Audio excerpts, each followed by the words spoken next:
Fala galera, bem-vindos de volta ao programa Trilha. Estamos aqui mais uma vez no estúdio InNoise e o nosso convidado de hoje é Marcel Bonfim. Marcel Bonfim é contrabaixista daqui de São Paulo, tendo atuado em diversos musicais daqui da cidade, graduou-se na Unicamp e atualmente está fazendo uma pós-graduação lá fora, na Gringolândia, em Chicago.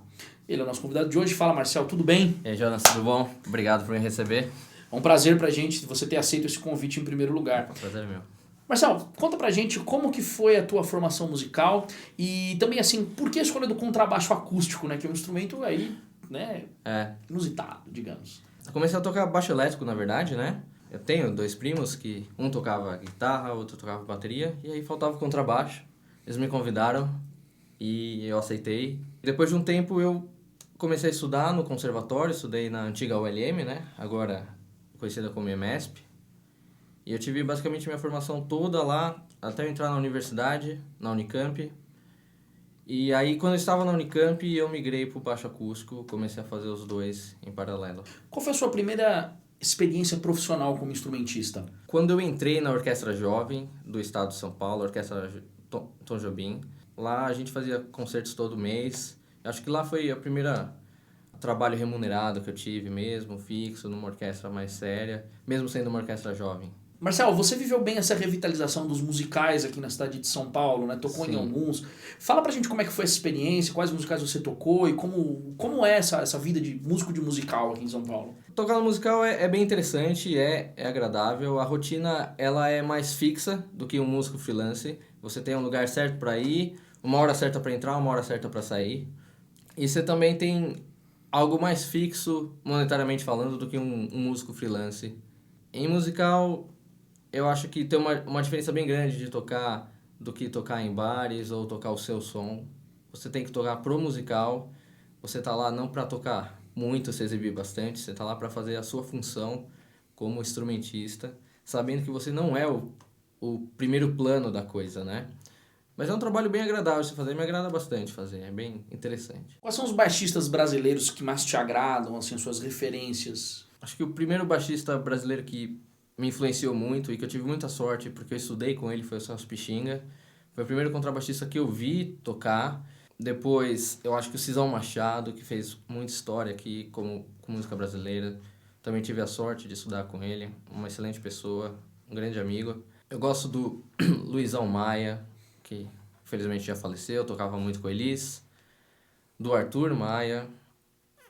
Todo esse pessoal, assim, acho bem interessante. Esses são os músicos que me influenciaram bastante e eu sempre gosto muito de ouvir. E dos gringos, quem que você citaria? Dos gringos, acho que todo baixista começa com o Jaco Pastorius, né? Eu não fui exceção, eu comecei com o Jaco Pastorius, ouvindo e transcrevendo as coisas dele. Eu gosto muito do John Patitucci, que eu tive o prazer de ouvi-lo ao vivo quando eu estava lá em Chicago. Abraham Laboriel, também. Christian McBride. Só nome de peso, né? Só, muito baixista. É uma lista que podia ficar até e amanhã. assim, e sempre também os que não estão mais aqui, Ray Brown, Scott LaFaro, esse pessoal todo do jazz, fez essa escola do jazz, Paul Chambers, Mingus. Como está sendo essa experiência do mestrado em Jazz Performance em Chicago?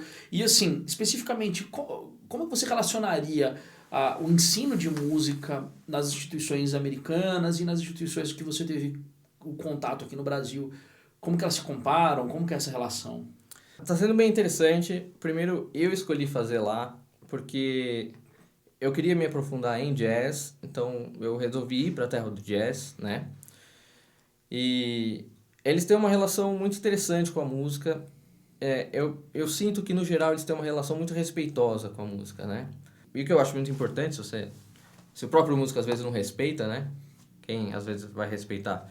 Em relação à vida acadêmica, é muito mais performático mesmo, né? Aqui na vida acadêmica é mais a parte escrita, a parte de desenvolver uma dissertação, uma tese. E lá eles consideram mais você mesmo, sua performance, como um material científico. Se você estiver pesquisando sobre um artista específico e você falar, vou analisá-lo, vou tentar tocar igual, vou tentar desenvolver a linguagem dele, eles consideram isso como um material científico. Coisa que aqui já não é tanto assim, você pode fazer isso, porém você tem que desenvolver uma dissertação junto. essa parte seria mais uma cereja do bolo e a dissertação seria mais o todo mesmo. Corpo do trabalho, o corpo né? do trabalho. É. A gente estava conversando outro dia e você me contou uma história que eu achei engraçadíssima. Eu queria que você contasse aqui para os nossos espectadores, que é aquele dia que pediram para levantar a mão, quem já tinha estudado, Isso. não sei qual conteúdo. A gente estava conversando sobre o problema de ensino da música nos Estados Unidos, né? E um cara perguntou, levanta a mão aqui na sala de aula, nós estávamos em 20 pessoas, 25. Ele disse, levanta a mão aqui, quem aprendeu campo harmônico maior até o terceiro ano colegial. Aí praticamente todo mundo levantou a mão. Isso já fiquei surpreso, né? Porque isso ou a gente aprende no conservatório ou só lá na faculdade. Ou nos videozinhos do YouTube. É. E depois ele perguntou, levanta a mão aqui, quem aprendeu todos os campos harmônicos menores no colegial? Aí só algumas pessoas levantaram a mão, né? E eu fiquei mais surpreso ainda, falei, meu Deus, o pessoal aprendeu isso no colegial, caramba. E por fim ele perguntou, e quem aprendeu aqui escalas alteradas até a saída do colegial, né? Até o colegial. E aí ninguém levantou a mão, ninguém tinha aprendido isso no colegial. E aí ele disse, viu, esse é o problema do ensino de música na escola. Você não se aprofunda nas questões do jazz, nas questões da improvisação, você não se aprofunda tanto quanto deveria, né? E pra gente, pô, aqui no Brasil, nem ensino de música obrigatório tem, né? É um lapso muito grande, né? Agora, assim, falando desse lapso, você sentiu esse lapso na hora do vamos ver, do curso, do mestrado, das disciplinas e... Senti sim, isso faz diferença.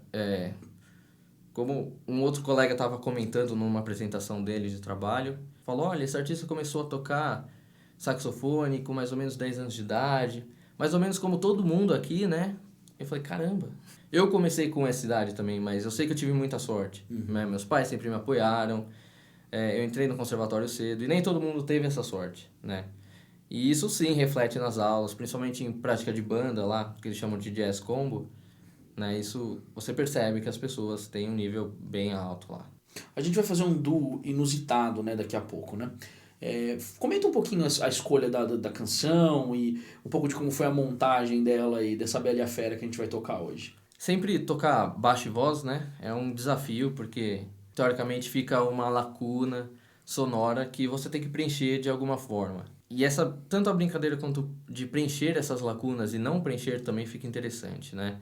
Eu tenho um pouco mais a responsabilidade da harmonia, então ela tem que estar sempre lá, tem que estar evidente, mesmo que eu não toque todas as notas na harmonia, e eu não vou tocar porque o contrabaixo não permite, né? Mas isso também é muito interessante. E essa questão, eu acho que quando você está só em duo, você consegue trabalhar mais as texturas musicais, de suave, mais espaçoso, mais denso, né? A gente pode brincar com isso. Eu penso nisso quando eu vou fazer as linhas de baixo, mas sempre, sempre, em primeiro lugar, tem que estar claro, né? Eu vou estar fazendo a função de contrabaixo, de base, mesmo sendo só um duo, né? Acho que clareza é o ponto-chave do contrabaixo. Depois do teu mestrado, assim, quais são as perspectivas? O que você pretende fazer? Eu tenho a opção de ficar lá trabalhando, lá tô desenvolvendo um trabalho bacana lá com os colegas. Tenho a opção e a vontade de desenvolver um trabalho aqui, voltar como contrabaixista, fazer o meu próprio nome.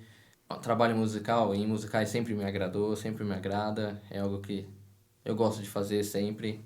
E vamos ver, talvez eu faça uma pós, quem sabe, se eu tiver pique para isso, para continuar, né, fazer um doutorado. Mas eu particularmente não pretendo muito trabalhar na vida acadêmica. Eu gosto de ser músico performático. Essa foi uma das opções, porque eu quis ir para lá fazer um mestrado em performance, mais do que uma vida acadêmica.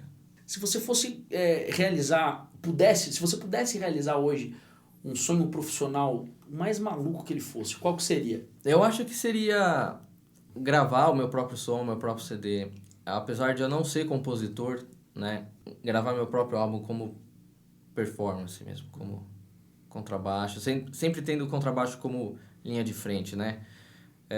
Uma das coisas que eu gostaria muito de fazer é desenvolver um projeto, que eu já estou desenvolvendo, aliás, das facetas do contrabaixo, né? O contrabaixo ele é um instrumento bem versátil, tanto o contrabaixo acústico quanto o contrabaixo elétrico. E no mundo do contrabaixo, a gente tivemos muitos contrabaixistas que mostraram isso, assim. Contrabaixo pode ser acompanhante, pode ser linha de frente, pode fazer coisas rítmicas, pode fazer muita coisa interessante. Se você pudesse deixar um recado, um conselho para jovens instrumentistas, né? Apesar de você mesmo ser um jovem instrumentista, né? Mas talvez instrumentistas mais jovens do que você, qual que seria? Bom, seria... Escutem bastante música, escutem de tudo, pesquisem bastante, pegue sempre um som que te agrade, um ídolo que você tem do seu instrumento, do seu estilo musical e transcreva bastante as coisas dele, copie, porque a partir da cópia e assimilação dessa cópia você acaba desenvolvendo seu próprio estilo, né? Acho que você é uma junção de tudo que você gosta, de tudo que você acha valioso, tudo que você acha certo. Esse seria meu conselho. Programa Trilha! Marcel, o que não pode faltar num dia perfeito? Bom som e boa música.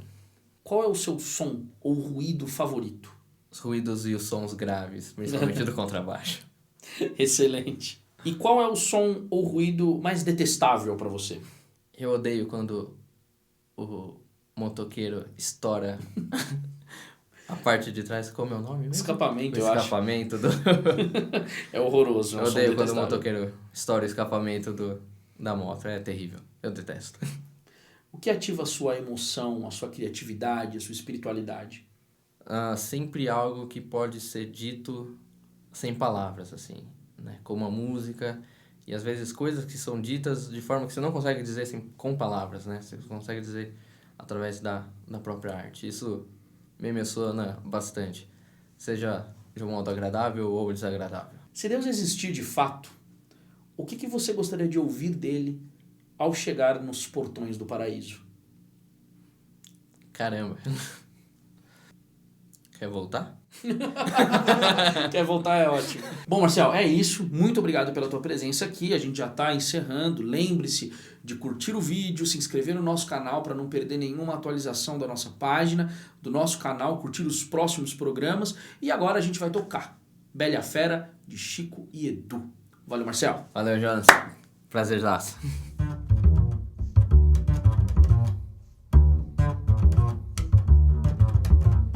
Ouve a declaração, ó bela, de um sonhador titã, que dá nó em paralela e almoça rolimã.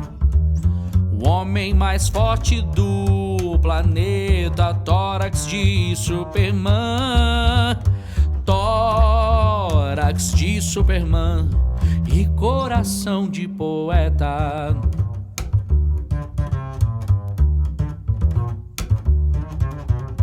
Não brilharia a estrela, ó bela, sem noite por detrás. Tua beleza de gazela sobre meu corpo é mais uma centelha num graveto, queima canaviais, queima canaviais. Quase que eu fiz um soneto.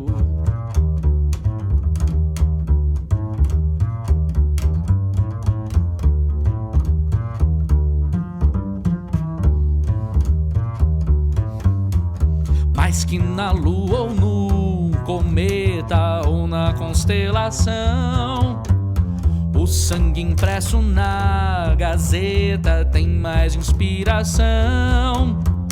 No bucho do analfabeto, letras de macarrão, letras de macarrão fazem poema concreto.